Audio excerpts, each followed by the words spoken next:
Even on just a physical level, these game industries, they don't care that people are spending 8, 9, 10, 11, 12 hours at the detriment of their own health. Right. And it's like, people are really being destroyed playing these things. It's not bringing happiness. Yeah. Sitting in a dark room and staring at a screen, if you saw an animal do that, you would think that animal, there's something wrong with him. This is true. It'd be like, why is he sitting there staring at this box for 12 hours out of the day? Right. And so this cannot be good on our brains, Yeah. No, I'm with you. Yeah, they're building up ideas through movies, through theme parks, and all of those things, that when a game comes out, you're familiar with the concept and the characters, and then you want to play it. I remember watching Harry Potter, that series, or the series of movies, and afterwards I felt to myself, if this could only be real, it would be so amazing, because why wouldn't you want to cast a spell to levitate something?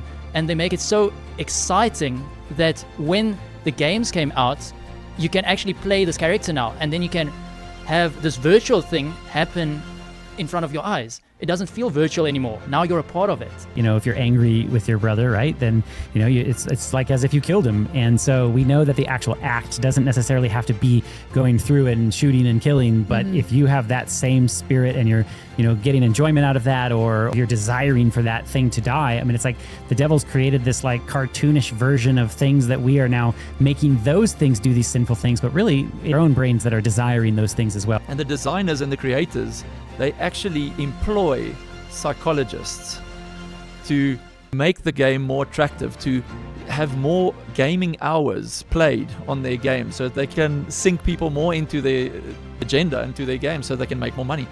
The Bible makes more and more sense when it says money is the root of all evil. Hey, it's just what it's all about, is making money. Contribution, money.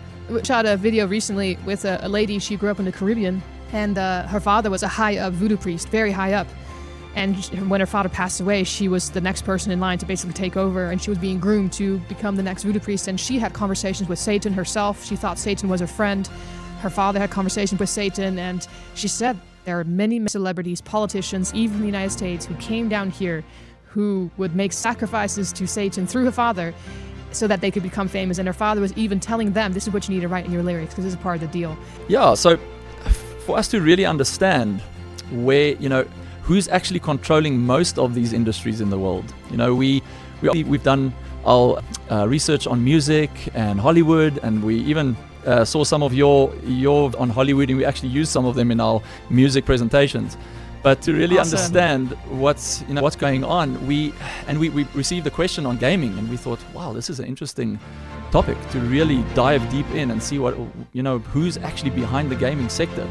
So obviously, as we know, if you look at who controls the world, we have to go back to the 1500s. We have to go back to the Reformation period, the Counter-Reformation period, where Ignatius... Really? That is where we went back to where did it all start?